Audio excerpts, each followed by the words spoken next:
по итогам историко-этнографической автомобильной экспедиции «Пути великих свершений» к 75-летию Победы остров Сахалин, которая была организована правительством Республики Саха-Якутия, постоянным представительством Республики Саха-Якутия в Дальневосточном федеральном округе при непосредственной поддержке главы республики Арсения Сергеевича Николаева именно в честь 70-летия Победы. Я хотел бы сегодня представить, уважаемые коллеги, наших спикеров, наших гостей, которые были непосредственно участниками экспедиции. У нас телемостом мы связаны с Владивостоком и с Хабаровском. В Владивостоке у нас Георгий Дмитриевич Никонов, постоянный представитель Республики Дальнем Востоке. А рядом со мной находится Борисов Егор Егорович, доктор медицинских наук, участник, заслуженный врач республики. Так, Климентов Иннокентий Семенович, первый заместитель главы администрации Амгинского улуса. Сазонов Павел Данилович, председатель районного совета Меганагангаласского улуса. Аргунов Дмитрий Иванович, начальник управления культуры Меганагангаласского улуса. И к нам еще присоединится Горохов Александр Васильевич, председатель отделения по Республике Саха-Якутия Русского географического общества. Так? И долго, я вступительное слово не буду говорить, но вы знаете, что у нас на протяжении последних лет, да, проводится очень активно именно вот экспедиция «Пути великих свершений». Оно было у нас организовано и в 16, 17 и 18 годах. Так непосредственно организатором, инициатором всех этих дел есть Георгий Дмитриевич Никонов. Так? И в этом году вот при поддержке главы республики Арсения Сергеевича Николаева была вот реализована экспедиция в честь 70-летия Победы, как я и говорил. Поэтому я хотел бы сразу, у нас пока есть устойчивая связь, дать слово Георгию Дмитриевичу Никонову. Говорит Владивосток. Пожалуйста, ребята, соедините Георгия Дмитриевича.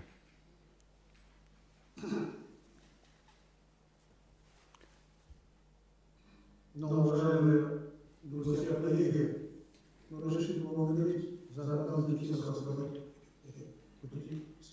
Такому ученом участием трех городов, Владивосток и Якутск.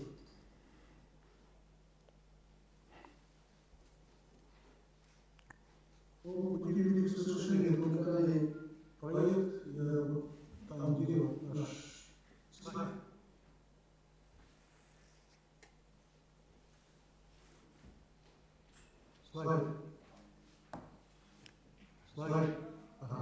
Идет. Это обобщение истории и фотографии глава специальности расширения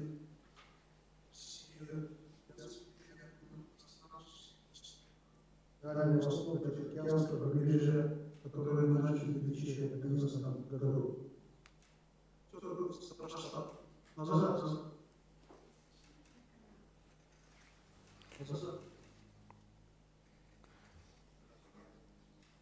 Вот, ставили, да.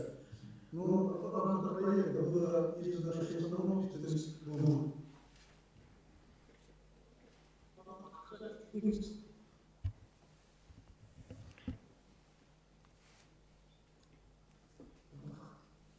Слайды где не видел. Георгий Дмитриевич, все идет. Вы рассказывайте постепенно микрофон, чтобы пока у нас связь есть, пожалуйста. Все видно. У нас действительно но всегда есть ключевые мысли о том, что Россия и Якутия и народ на протяжении всей истории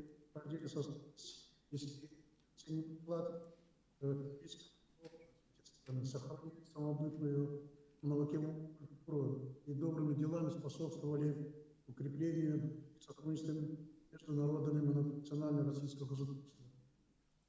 Если первые тома серии начинается основанием в 1632 году города Якутска, ставшим форпостом дальнейшего продвижения России к Тихому океану, то с выходом 5-6 тома, где описываются события 30-х годов и завершается практически вся история Дальнего Востока.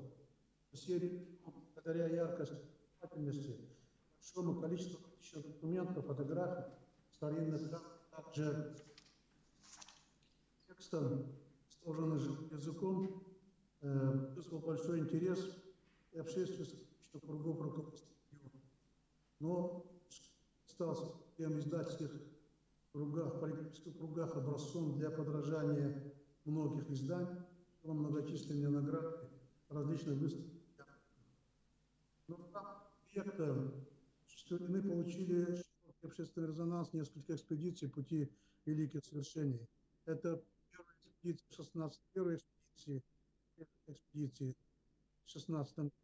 Это Усть-Майя, Нелькан, Аян. Одна, вторая экспедиция Якутск, Тамтор, Яхотск, Хабаровский край. Это 13-20 июля 16 года. В 17 году надо листать. Там надо сориентироваться, где, кто оператор слайдов-то. Вот здесь остановите. Первая экспедиция была, это в феврале-марте 17 года, Якутска, Хабаровск, Николаевское море, Советская гавань. И вторая экспедиция, это по следам предков, Хабаровск, Комсомольское море, Уктур, где место захоронения Якова в верховьях речки Лангасу Ванинского района. Дальше. Слайд. Дальше.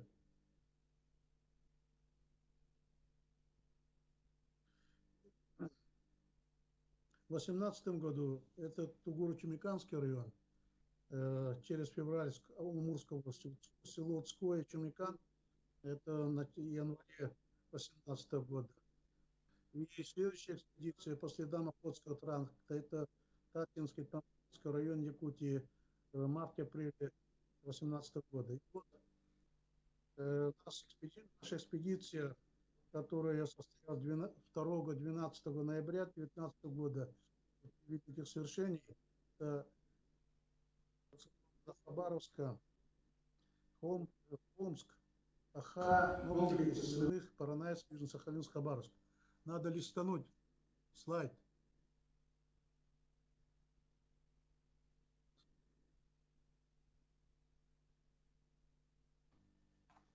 Ау! Георгий Дмитриевич, есть, слайд видно.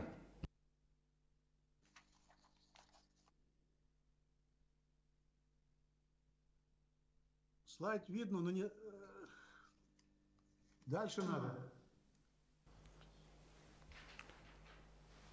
Следующий слайд. И, как сказал Афанасий Иванович, это и поддерживалось... Правильно?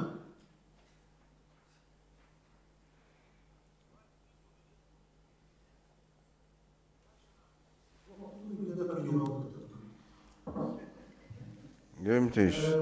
Поддерживал руководство и губернатора Сахалина. Кто там? Старт состоялся 2 марта. Слайд покажи, пожалуйста.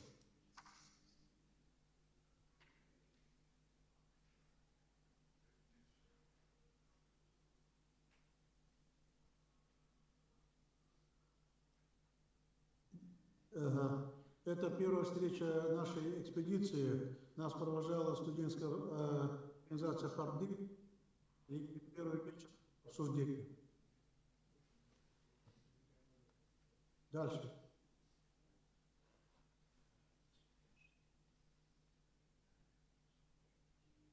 Мы сделали наклейки – это наши спонсоры, которые следуют экспедицию.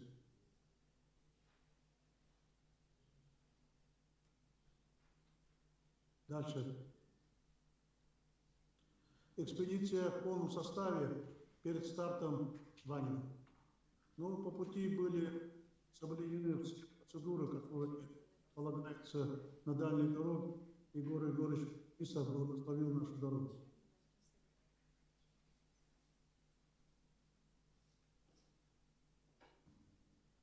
Дальше. Дорога Ванина из Хабаровска проходит через хребет Сахатэ-Али. Опять слайд обратно.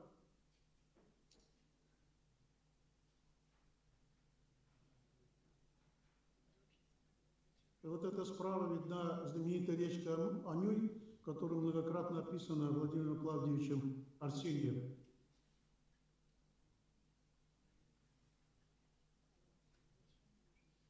Дальше.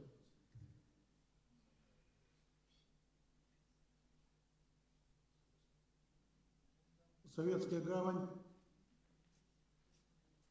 Первый день мы поставили венки к месту памятника 65-му батальону морской отсюда на Сахалин. Дальше.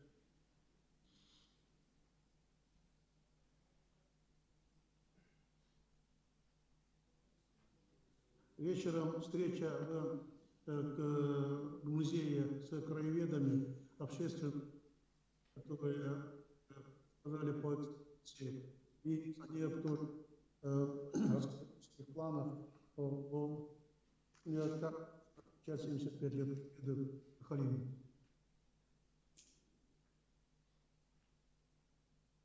Дальше. Ну вот общая фотография. Дальше.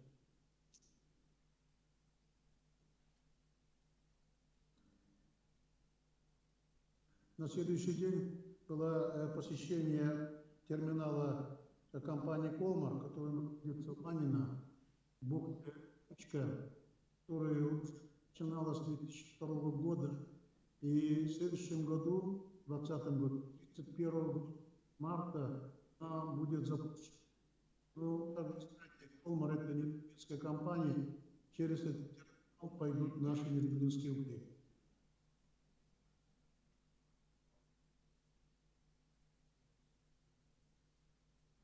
Дальше. Вот эта картинка из терминала. Дальше.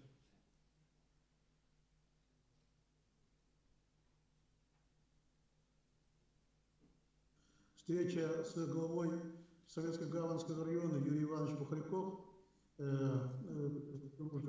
Но это является Амгинского корпуса. Вот на этом кадре я передаю письмо от главы корпуса.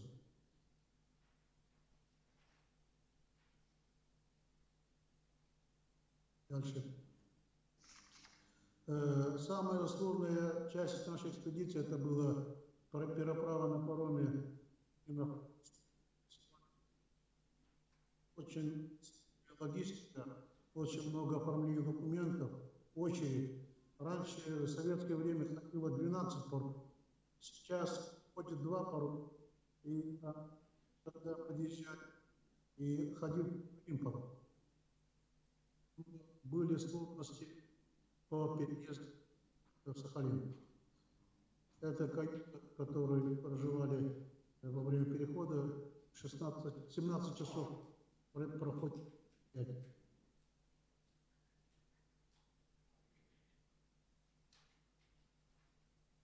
Дальше. Вот во время перехода на паром 270 километров.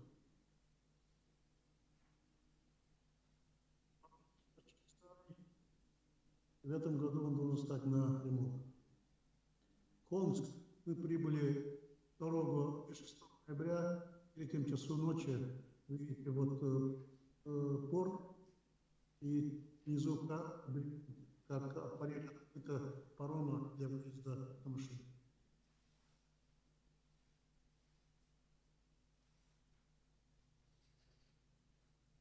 Выехали сразу в Аху. Сколько там километров? 900 с чем-то километров. Но ночью сразу выехали.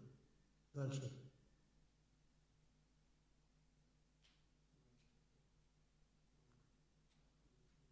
Дорога была разная, но одна треть это грунтовые дороги. Вот это вначале шел снег, часть севера начал идти. Вначале был северный, стал и снег.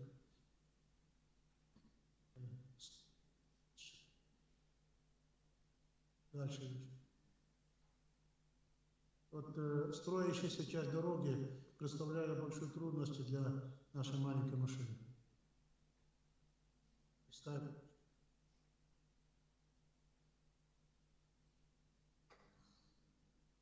Вот Альмера.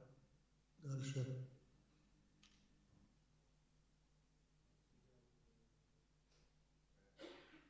Да, дальше.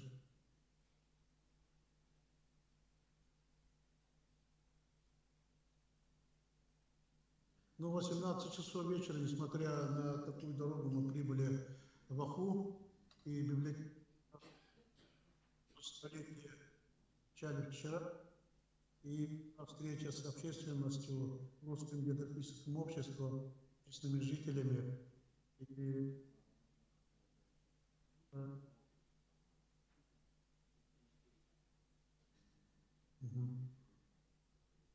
на следующий день это первая советская, будем говорить,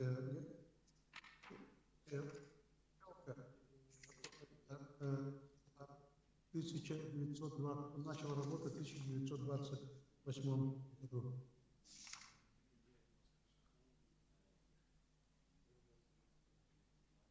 Дальше. Дальше.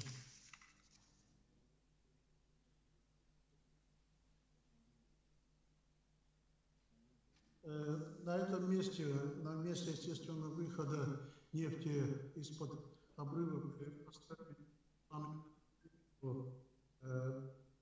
Павлова, который был первооткрывателем сахалинской нефти и на земле. И на перспективе собираемся поставить памятник Павлу как первооткрывателю.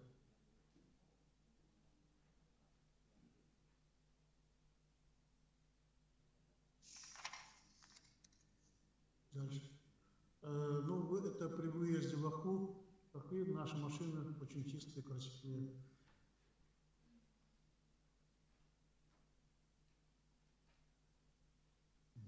Дальше. Ну, дорога такая же, как вчера.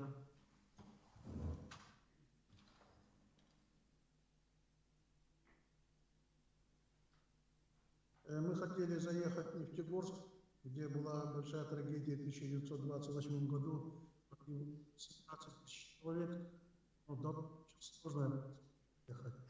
И на месте мы разложили ленту прямо возле дороги.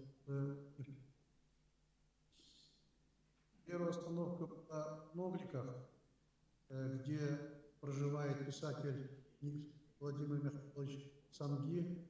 Но, к сожалению, писался Санги в больнице, что мы посетили музей, но там обнаружилось еще, откройте еще дальше.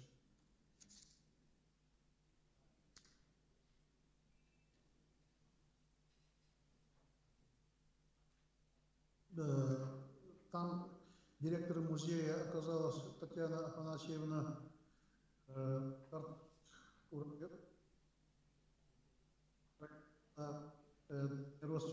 родственница Винокурова Дмитрия Прокопьевича.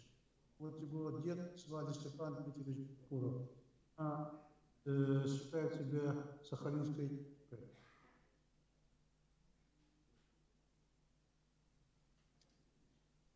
Дальше.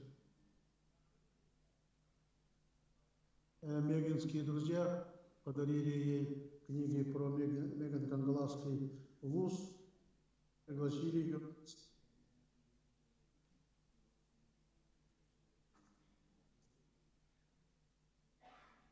Следующий.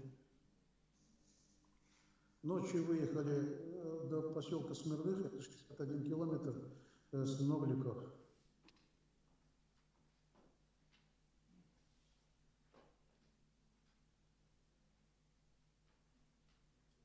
В Смирных это проходит 50-й параллель. Вы знаете, что это 50-й параллель 1945 год, линия между Россией и Советским Союзом, Японией. И есть открыт музей, называется музей Южно-Сахалинской наступательной операции. Ну вот мы в музее.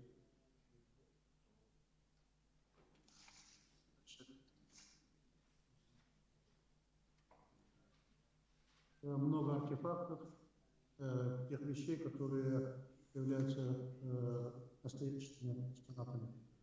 50-й параллель, это где была, я говорю, граница. Здесь ширина Сахалина 139 километров. Здесь были самые Акрополи, Сахалинской наступательной операции.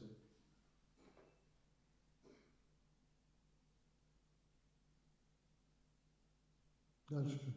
Мы возложили венок братской могиле в селе Победино. Здесь 134 бойцов.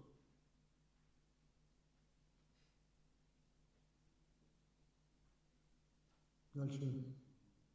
Район носит имя Героя Советского Союза капитана Смирных, и отдельная могила находится рядом или Герой Советского Союза Смирных.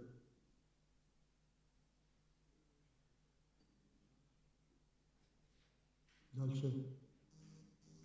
Ну, в этом месте очень интересное место. Военная часть стояла, это 528-й истребительный авиаполк. В 1903 году была большая трагедия. Был сбит корейский Боинг 747, где погиб очень году против страны приняты так называемые санкции.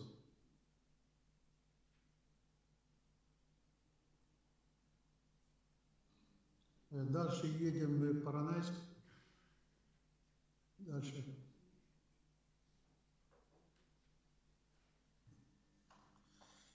В Поронайском краеведческом музее состоялась очень теплая встреча. Надо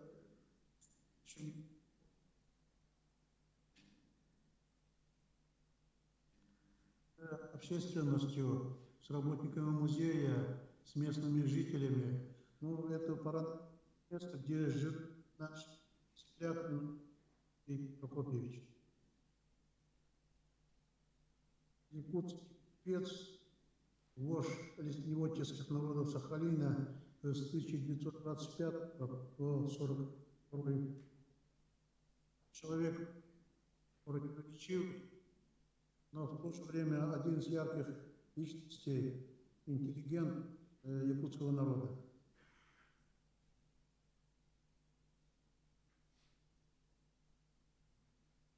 Следующее. Дальше.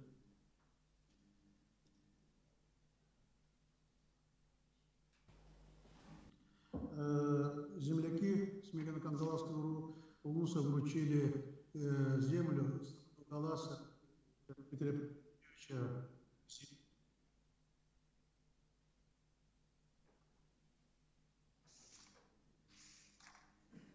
Вот Дмитрий Прокопьевич, стенды, посвященный ему. Дальше.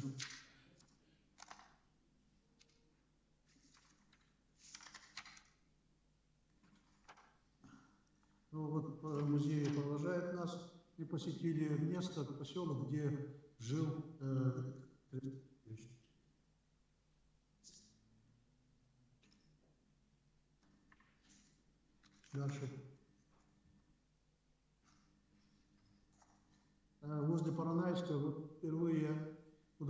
подъехать ближе к морю, и вот покормили. И наша будет.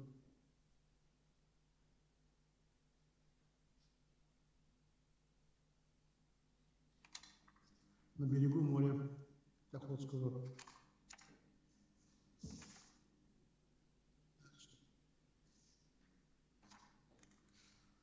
Автомашина автобазы нашей вот своими колесами заехал на море.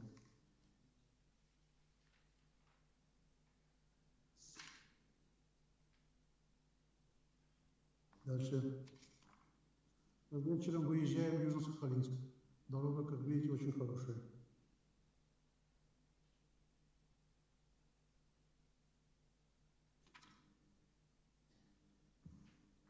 На следующий день у нас встреча с Русским географическим обществом, руководителем Сергей Алексеевич Кулёв, автор книги Сергеевич Вишневский «Атасу» про Винокурова.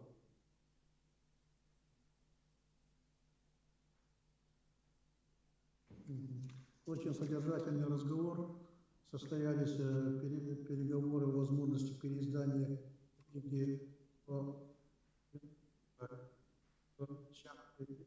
еще новых фактов, новых сюжетов и, возможно, переиздания книги. Возможности перевода на язык. Мы посетили краеведческий музей Сахалина, который имеет хорошие связи с нашим музеем имени Ярославского. Должно состояться выставка с музея Ярославского. Дальше.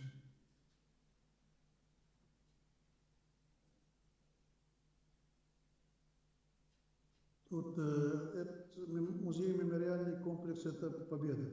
Встретил нас Филипенко Юрий Анатольевич, директор музея. Поражает из современных средств, такие технологии и с планами, которые они будут работать. Мы договорились с музеем Черногорска, если мы отправим военкоматы, которые призывали наших во время войны, то они сделать полный воинов, которые погибли во время Южно-Сахалинской наступательной операции на территории острова Сахалина.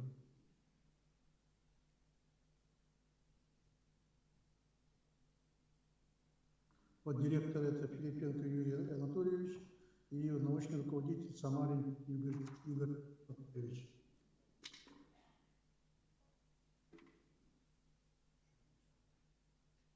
И в тот же день мы посетили воинскую часть, где стоит памятник нашему земляку Филиппу Лобану, уроженцу Киевского Улуса. Встречал и сопровождал майор Стельмах Сергей Борисович. Часть это сейчас является частью гвардии, находится в территории города Южно-Сахалинск, и возложили венки к его памятнику, вручили альбом детей от Чапчалганской средней школы, юноармейского отряда имени Филиппа Лобанова и письмо администрации Амгинского улуса. Мы надеемся на продолжение связи.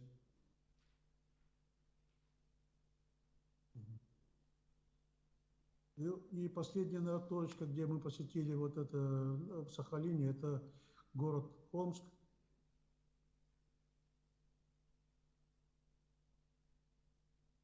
Где шли бои, ожесточенные бои японскими милитаристами, возложили венок в памятнику братской могиле, где покоятся наши воины.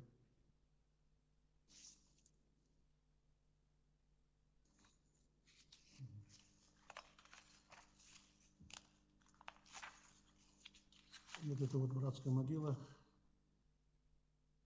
Дальше. Владимир Петрович Анатольевичем.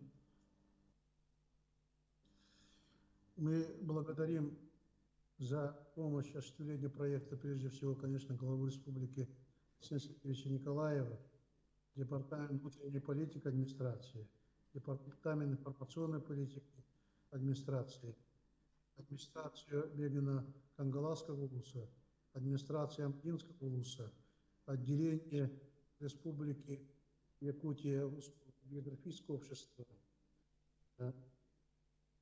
службу автотранспортного обеспечения, ГУП ТЦТР и издательство «Русский остров».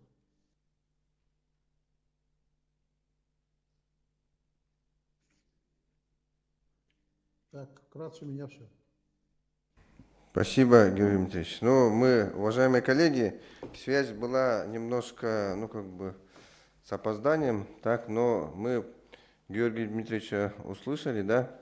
В первую очередь, те фундаментальные книги, которые вышли благодаря нашим ученым, энтузиастам, да, они, конечно, являются большим подарком для всей России, Дальнего Востока и истории Якутии, потому что действительно освоение всего Северо-Востока, Дальнего Востока, Тихоокеанского побережья и Арктики, оно связано прежде всего с нашей республикой, с Якутией. Отсюда шли экспедиции, которые осваивали, и действительно оно сделано было нашими предками, людьми, которые здесь жили в 17-18 веке, да, которые вложили свою лепту именно, чтобы Россия освоила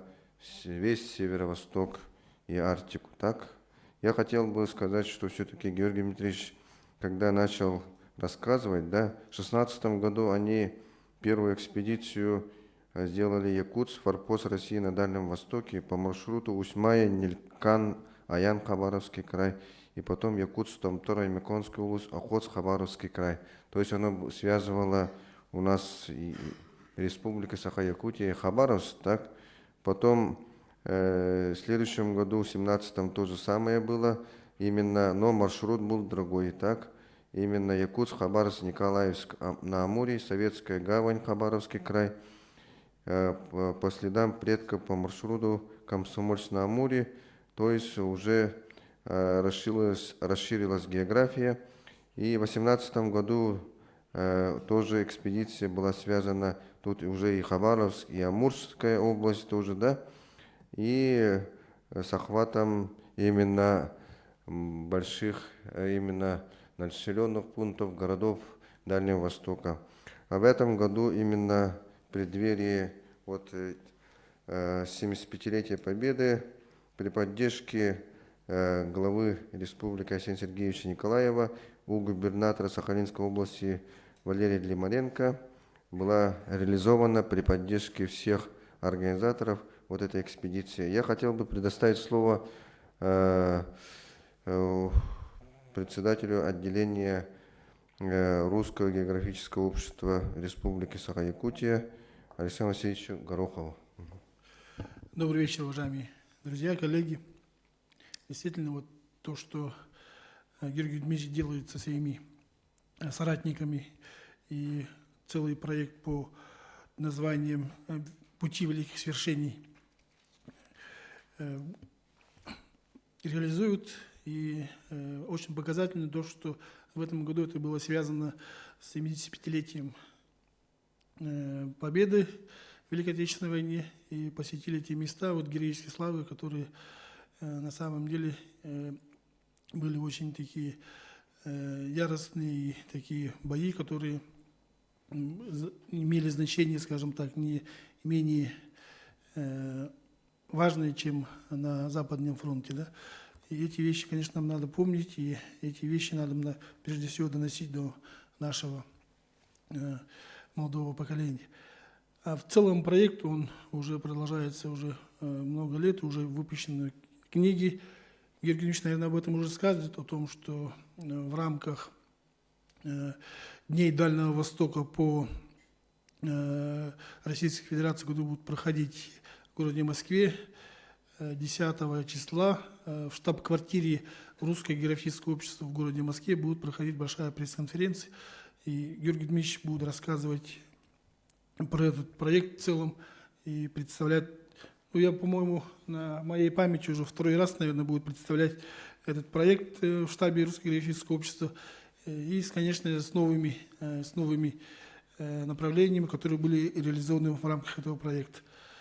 Для меня лично очень было интересно прошлый раз, когда данная экспедиция посещала Хабаровский край и Тугуре-Чуманиканский район. Вот, Үтсахалар, где проживали наши якуты, и в самом деле вот Үтсахалара — это те люди, которые осваивали вот тот регион, что называется, и, ну, если можно так сказать, то это были исконные земли проживания якутов.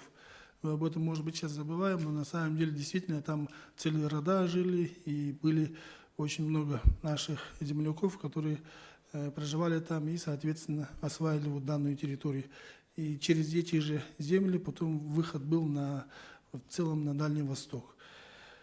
Я, коротко, скажем так, хочу отметить, что данный проект «Пути великих свершений», он, наверное, и будет дальше развиваться с помощью Русского географического общества, с помощью государственных органов власти.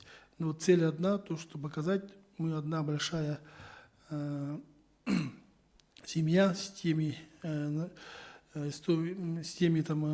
народами, кто проживает на Дальнем Востоке, и мы имеем общую историю. То, что мы сейчас, может быть, в разных субъектах, но это говорит чисто о таких административных вещах. А то, что мы проживаем вместе, проживали и будем проживать, и будем иметь общую историю, это, конечно, безусловно. Спасибо. Спасибо. Так, уважаемые коллеги, журналисты, у кого какие вопросы, пожалуйста, подготовьте. Я хотел бы, прежде чем вы начали задавать вопросы, немножко сказать, что все-таки вот этот проект связан не только, в первую очередь, конечно, 70-летие победы в Великой Отечественной войне, не только в Западном фронте над фашистской Германией, но и Восточном фронте. Это все-таки война с Японией, которая была окончательно повержена 3 сентября 1945 года. И закончилась Вторая мировая война. Поэтому мы должны, уважаемые коллеги, мои журналисты, подвести наших читателей к тому, что все-таки наши отцы и деды воевали в Западном фронте и Восточном фронте. И все-таки, начиная с 1938 года, милитаристская Япония начала уже боевые действия, именно делала вылазки на территории Советского Союза и Китая, Японии, то есть Монголии, да, вы знаете. Поэтому здесь Япония проявляла уже с 1938 года. И вот это исторические, вот эти картины надо обязательно обрисовать. И мы вот представительством, да, нашим, Георгий Дмитриевич Никонов все-таки сделал такой первый проект, который связывает и Западный, и Восточный фронт, и победы советского народа над фашистской Германией и милитаристской Японией. Да. И потом в рамках этой же экспедиции, да, были изучены исторические материалы, связывающие Якутию и Сахалин. Поэтому поиск, что нас связывает с Сахалином, это поэтому здесь члены экспедиции, я надеюсь, будут отвечать на вопросы моих коллег, потому что не зря же здесь присутствуют представители Мегинакангаласского и Амгинского ЛУСа. Поэтому, пожалуйста, у кого какие вопросы? Представьтесь, пожалуйста. Добрый вечер, меня зовут Полина Долинская, Якутия 24. Афанасий Иванович, у меня вопрос именно к вам. Расскажите, планируется ли дальнейшая работа по изучению личности Дмитрия Прокопьевича Винокурова и его роли в истории Сахалина? Ну, это вопрос, наверное, скорее всего, У нас, да, Мегинакангаласский улус в первую очередь, да, откуда он родом, потому что они плотно уже начали заниматься этим делом, да, пожалуйста. У нас Дмитрий Иванович, да? Да. Пожалуйста. Спасибо за вопрос. Добрый день, уважаемые участники пресс-конференции. Да, действительно, Дмитрий Прокопьевич Винокуров, наш земляк, родом с местности Ермонка, это Жанкадинского наслега, муниципального района Мегинакангаласский улус. Во время экспедиции мы побывали на местах, где жил Дмитрий Прокопьевич Винокуров. Это местность Атасу. Раньше она находилась в южной стороне Сахалина. Это называлось Карафута. Посетили музей Паранайского района, где выставлена экспозиция о нашем земляке. В Южно-Сахалинске встретились с Николаем Васильевичем Вишневским. Это с писателем, с автором книги Атасу. Обсудили вопросы по переизданию книги Атасу с дополнительными материалами. И, возможно, будет перевод на якутском языке. Все, спасибо. Спасибо. Спасибо за вопрос. Ага. Еще у кого? Здравствуйте, Виталий Прокопьев, Вести, Саха. Угу. Будет ли продолжаться исследование по первооткрывателям сахалинской нефти?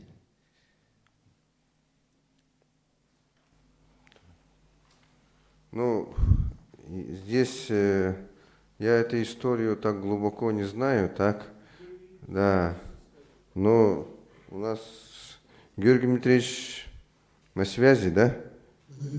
Да. Или...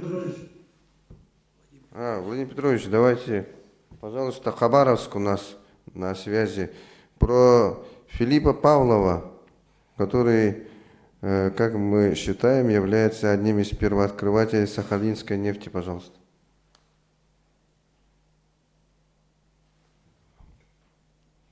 Слышно, да?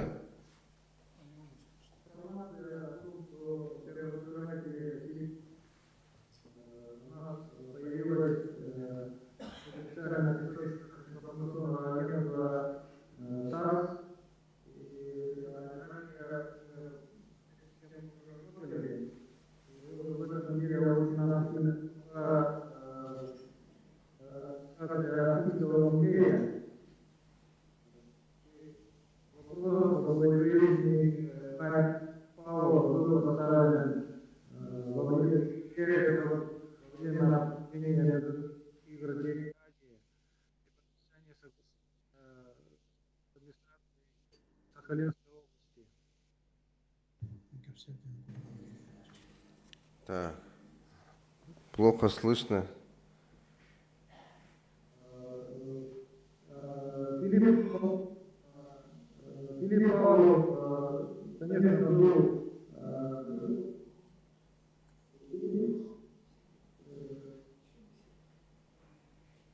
неординарный человек, о котором упоминается в воспоминаниях дочери Григория Ров,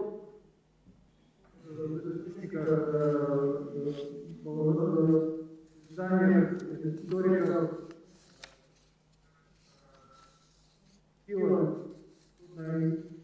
описывает, как это было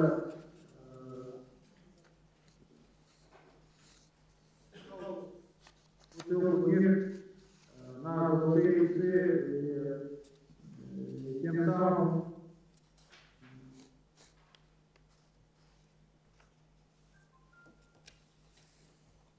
вывел информацию на технику писателей.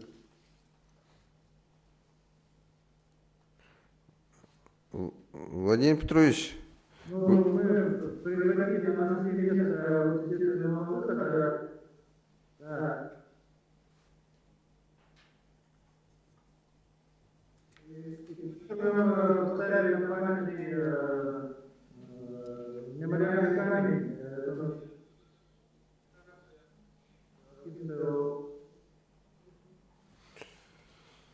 Так, ну, уважаемые коллеги, плохо слышно, да?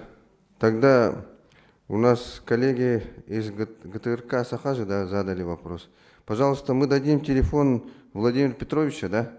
Вы, чтобы дополнить полную информацию, мне неудобно, да? Вы с ним свяжетесь, да?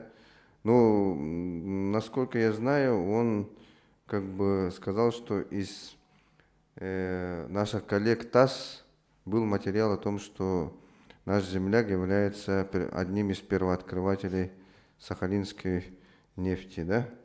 И поэтому, кроме этого, ну, установили там памятник, так, вот это и все. Больше-то откуда он родом, никто не знает, так же, да? Откуда он родом, еще неизвестно же, да. Поэтому, может быть, здесь Василий Егорович знает, да? Василий Егорович Васильев. Ага. День добрый, дорогие коллеги. Вот насчет освоения всех этих мест, да, Тугурит, Чумиканский район, Охотск и вот Сахалин, да, Винокуров, это полностью связано с Восточно-Кангаласским и Мегинским улусами. По предварительным данным, Филипп Павлов родом из Восточно-Кангаласского улуса. Просто-напросто надо будет очень даже скрупулезно поработать, откуда он родом, потому что вот все эти пути торговые через Аян в основном осваивались восточно-кангаласскими предпринимателями.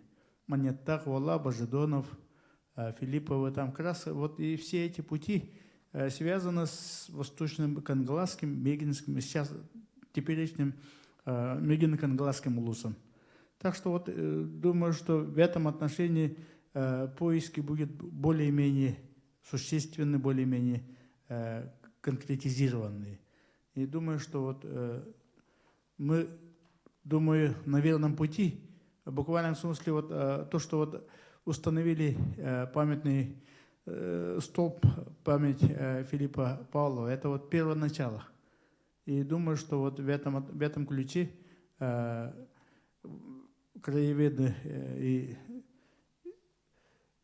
историки Мегино-Кангаласского района, ну и Якутска то же самое, вот будут очень много усилий сделать, чтобы как раз вот и я был участником одной экспедиции до Николаев на море ездили, вот как раз и Павел Данилович там тоже был. Как раз вот Яковлевых, все эти вот Манеттах, Вала, и все это связано вместе. Думаю, что в этом направлении вот Мегино-Кангаласский улус в правильном направлении. Спасибо, Василий Егорович. Он дополнил, Василий Егорович. Если журналисты хотите от Василия Егоровича какие-то комментарии, можете еще, он знаток истории. Так, спасибо. Так, у кого еще какие? Здравствуйте, Мария Архипова, Сахамедиа.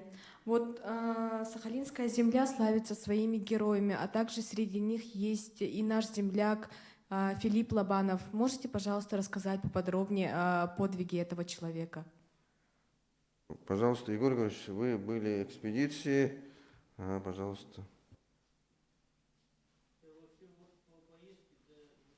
Вступающим хочу добавить такое. Вот у меня газета «Правда» от 3 сентября 1945 года.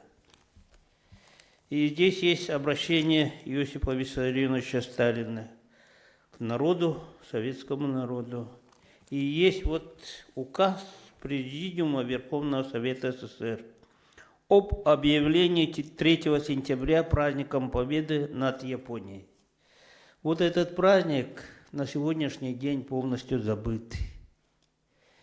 Я как гражданин Российской Федерации возмущен таким фактом, да? Как можем забывать вот такие победы? А потом мы удивляемся, что историю пересматривают, наших героев преподносят не так. Мы в большей степени сами виноваты в этом. Такую победу забывать нельзя. И нечего стыдиться этой победы. Это гордость. Сталин в своем обращении начинает в историческом ракурсе с 1904 года. Это со времен порта Артура. И какие конфликты у нас были с Японией, все это пишет. И не мы нападали, а Япония напала. Поэтому здесь я считаю, что мы были объективны. И 3 сентября это было конец Второй мировой войны. Такое историческое событие забыть никак нельзя. Даже вот мое поколение, сейчас если я спрашиваю, многие не знают, забыли. Потому что оно не празднуется в масштабах страны. А молодежь вообще не знает. То есть мы половину победы празднуем 9 мая, остальную часть забыли, вычеркнули сами.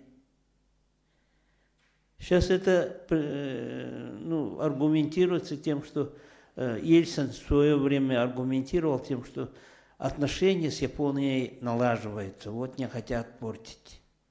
Но разве это аргумент? Это не аргумент. И мы виноваты перед памятью наших дедов, отцов, которые там пали смертью храбрых. Поэтому вот русское отделение, Сахалинское отделение Русского географического общества просили это все объяснить людям, и они добиваются, чтобы этот праздник был восстановлен. Пусть не Красный день. У нас сейчас вот модно стало, каждый день у нас праздник. Кроме вот победы над Японией. Остальное все у нас праздник. То бухгалтера, то там кого-то еще, то день смеха и так далее, и так далее. Вот мое первое предложение, да, и, дополнение. И второе, по поездке, это Лобанов, в 1972 году 20-летний, это молодой человек, спас от массового пожара, загорелся этот склад горюче-смазочных материалов рыбзавода. А вплотную там жилые дома были. Если вот этот склад взорвался бы, да, там жертвы были бы сотнями. А он вытащил вот горящую бочку и откатил, и когда откатывал, отошел приличное расстояние, наверное, ожоги и так далее, было горящая эта бочка, взорвалась, и умер человек молодой.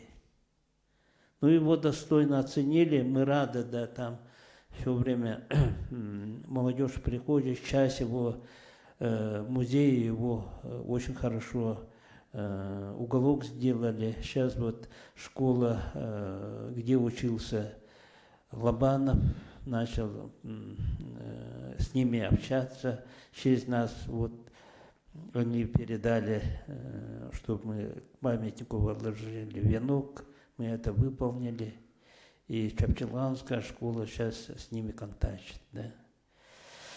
И вообще вот еще по Винокурову я хочу добавить. Этот человек умер в 30-м году, репрессированный, конечно, был. Это был очень грамотный и умный человек. Он в 30-м году предсказал начало войны. И кто с кем будет воевать, тоже изложил. Япония будет на стороне Германии, а Советский Союз, Соединенные Штаты и Великобритания будет на другой стороне и будут воевать. Это я на сегодняшний день, вот сидя здесь, не могу предсказать через 5 лет, что будет у нас на родине. А он те года уже предсказал. И не зря его назвали оленным королем, да? У него были 1000 оленей. Он грузы поднимал на оленях и большим авторитетом пользовался. Делал очень много добра для нивков, коренных жителей, школу строил и так далее. Но, к сожалению, вот судьба его была такая. Дочь этого человека, в конце концов, при советской власти была дворником при стадионе. Это была красавица, говорят. Ну, пишут так. И мы встретили вот директора музея. У нее тоже фамилия Винокурова. Она наполовину якутка. И говорит, мы, возможно, родственники Винокуровы. Потому что мои родители, говорят, общались очень тесно с Винокуровым. И вот Вишневский писатель, как вот Дмитрий Иванович сказал, попросил, чтобы эту книгу «Атасу» перевести на якутский язык и переиздать. Интересная книга. Вообще, вот когда мы устанавливали памятный столб Павлову Филиппу, да, там из-под земли нефть течет, бьет, ну, как говорится, ключом. Вот такая богатый остров Сахалин. Раньше это была тюрьма, всех отпетых, заядлых уголовников Россия направляла туда, в том числе и Сонька, золотая ручка, там тоже свой век доживала. А потом со временем тоже тюрьма, есть тюрьма, сейчас тоже там есть колония строгого режима для рецидивистов. А сама область очень богатая на нефти, поэтому дороги прекрасны. Вот 1/3 плохая еще строится. Мы вот это проехали таким ракурсом. Спасибо, Егор Васильевич. Так, еще вопросы есть? Здравствуйте. Барачков Джоус, Ясия. Можете, пожалуйста, рассказать о дальнейших планах по реализации проекта «Пути великих свершений»? Ну, это, может, Георгий Дмитриевич, есть связь или нет? Коротко о планах реализации проекта «Пути великих свершений».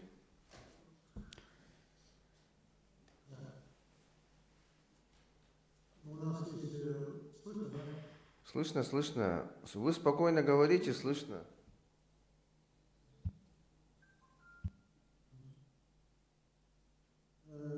Вы знаете, что в 2022 году будет столетие нашей государственности. Якутской социалистической республики. Действительно, как Афанасий Иванович сказал, идем продолжение нашей темы. И, наверное, реиздаваться в дальнейшем наши тома. Мы думаем, есть планы на следующие экспедиции, есть предложение создания фильмов на основе этих томов. Ну и осенью этого года глава республики Алексей Сергеевич Николаев, будучи в Черкесском музейном комплексе, высказался, что музейный комплекс имел направление именно по истории якутского народа в связи с путями великих свершений и были на открытии освоения Дальнего Востока и Северо-Востока России. Спасибо.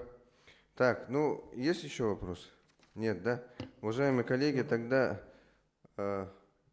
мы хотели бы еще... Мы завершаем тогда нашу пресс-конференцию, да? Я хотел бы еще раз нашим коллегам напомнить, что вот экспедиция, которая была организована в ноябре и удачно все завершилась так, свои задачи выполнила так. И я хотел бы сказать о том, что в состав участников входили Георгий Дмитриевич Никонов, заместитель председателя правительства, постоянный представитель Дальневосточного федерального округа Аргунот Дмитрий Иванович, начальник управления культуры Мегано-Кангаласского улуса, Яковлев Иннокентий Эдуардович, глава Жанхадинского наследия Мегано-Кангаласского улуса, Борисов Егор Егорович, доктор медицинских наук, Ермолаев Семен Никонович, здесь был, он ушел, да, писатель, драматург, редактор телевизионной программы «Моя Якутия». Так, Николаев Вадим Петрович, заместитель постоянного представителя Хабаровска он выходил, Антонов Джулус Анатольевич, консультант по спредству, и Никонов Дмитрий Георгиевич, оператор, фотограф, разработчик сайта проекта «Пути великих свершений». Водители, особая благодарность Ким Валерий Васильевич, Копырин Евгений Степанович, Егоров Александр Петрович. Если есть дополнительные вопросы или уточнения, то можете ознакомиться в сайте проекта «Пути великих свершений» официальном, так, где они могут проконсультировать или можете узнать дополнительные информации. Если есть у кого еще дополнительные... Ага. Да, пожалуйста, Василий Егорович. Мы завершаем нашу пресс-конференцию, поэтому... Я вот выражаю очень большую благодарность Георгию Дмитриевичу. Это он начал очень большую работу как раз по освоению всех наших бывших территорий, освоению Русской Америки. Вот еще идет вот через его проект «Пути великих свершений».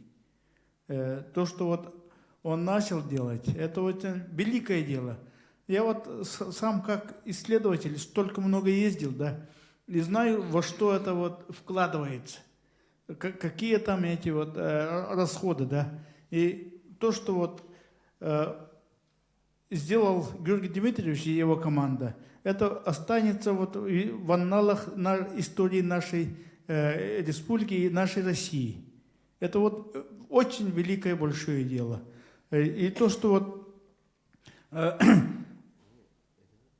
предстоит еще вот очень много работы, вот как раз освоение Камчатки, освоение Арктики. Это все идет через этот проект «Пути великих свершений». Это будет очень большой вклад в историю нашей великой России. Спасибо большое. Так, ну, у нас здесь находятся представители районов, да? Я хотел бы Павелу Даниловичу, председателю районного совета Мегано-Кангаласского улуса, дать пару минут, да? Афанасий Иванович, большое спасибо за оказанную возможность. Всем добрый вечер. Ну, во-первых, я бы хотел сказать слова благодарности Георгию Дмитриевичу Никонову, команде нашего Дальневосточного федерального представительства. Как говорится, вот Мегано-Кангаласский улус выступает соорганизатором уже второй раз. В 2017 году и в 2019 году были включены в состав экспедиции «Пути новых великих свершений». И, как говорится, сегодня были озвучены те вопросы, которые мы ожидали о Винокурове. И в 2017 году была экспедиция в сторону Уктура, это Комсомольск-на-Амуре. Мы до сих пор не можем конкретно найти документальные факты о том, что кто был Яковлев Николай Семенович и Яковлева Анастасия Петровна. Они вместе родились или где они родились, но таких вот архивных данных пока мы не нашли. Но там именно у них на памятнике написано то, что они инородцы, и именно родились в первом Таламинском наследии Восточно-Кангаласского улуса. Так что мы будем дальше по этому курсу работать. Я еще раз от имени руководства Мегано-Кангаласского улуса, от имени сообщества краеведов хотел бы сказать слова благодарности Георгию Дмитриевичу и надеюсь, что это будет не только у нас вторая по счету работа, и мы будем дальше работать и работать по этому направлению. Спасибо. Ну и слово Иннокентию Семеновичу Климентову, да, потому что первый заместитель главы администрации Амгинского улуса специально приехал. Мы здесь говорили о героизме Филиппа Лобанова, да, он родом с Амгинского, поэтому, пожалуйста. Да, добрый вечер, уважаемые коллеги. Ну, действительно, тоже от имени администрации Амгинского района хотим поблагодарить Георгия Дмитриевича Никонова, да, его команду. Уважаемые коллеги, ну, действительно, вот простой сельский парень, да, поехал служить в армию и вот сделал такой героический поступок, подвиг. Сегодня в Амгинском районе, ну, именем его есть улица в Амге, да, в Чапчелганском на Слеге есть школа его имени. Сегодня молодежь знает, все амгинцы знают Филиппа Лобанова, нашего героя, земляка. Но действительно, для молодого поколения вот такие вот в трудную минуту вот человек, молодой парень, взял на себя ответственность и сделал, не жалея себя, сделал такой вот подвиг. Поэтому мы должны помнить историю. Ну и, конечно же, хочу поблагодарить сегодня всех коллег, всех присутствующих сегодня. Спасибо.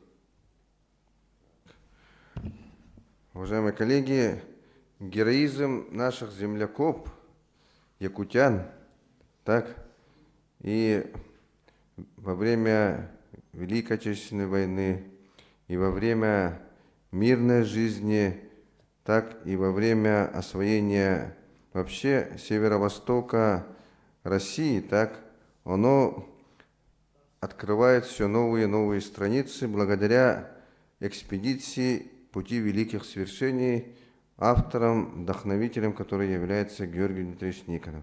Он тоже является, ну, как бы, героем, можно сказать, человеком, который проявляет свой, как бы, пример подает всем, да, что надо открывать новые и новые страницы истории Якутии и Дальнего Востока и России. Поэтому всем желаю удачи и успехов, чтобы к 75-летию Победы мы еще открыли новые факты, как наши земляки героически отстаивали, так проявляли героизм, так защищая Родину. Но и в мирное время на примере вот Филиппа Лобанова. Так, это же мы должны знать.